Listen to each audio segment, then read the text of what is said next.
गालावरची खळी ही एक नैसर्गिक देणगी आहे. आपल्या गालावर हसण्याच्या क्रियेसाठी एक मांसपेशी असते, झायगोमॅटिकस मेजर. ती निसर्गतः ओठांच्या कोपऱ्याजवळ एकाच ठिकाणी जोडलेली असते. जर का तिची विभागणी झाली, जी 30% लोकांमध्ये दिसते, तर 2 ठिकाणी ती जुडते, ओठाचा कोपरा आणि त्याच्या बाजूला खळीच्या ठिकाणी. म्हणूनच आपण जेव्हा हसतो तेव्हा ती खळी खुदकन हसते. तर अशी ही खळी सौंदर्याचं लक्षण असणारी तुम्हालाही आहे का?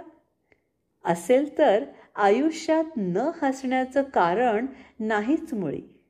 हसत राहा, हसवत राहा. तर अशाच एका खळीची ही गोष्ट ऐका तर.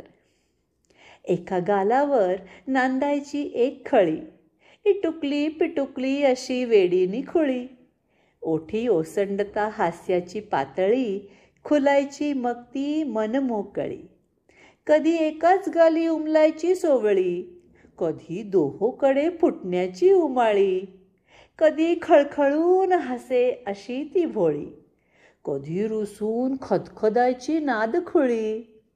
रुसव्या फुगव्यांची चेहऱ्यावर फुटता दिवाळी, तेव्हा हिची मात्र अळीमिळी गुपचिळी. लाल गाल गोबरे गोल ही मात्र वेगळी, हिच्या तोऱ्याची तराच होती निराळी. नयनांच्या नदी किनारी त्या काजळी, अलवार बहरायची रोज ती फुलपाकळी. अशी होती एका गालावर एक कळी, गोड लाजरी बुजरी गुलाबी ती कोवळी. धन्यवाद. मी डॉक्टर नम्रता कुलकर्णी, हया.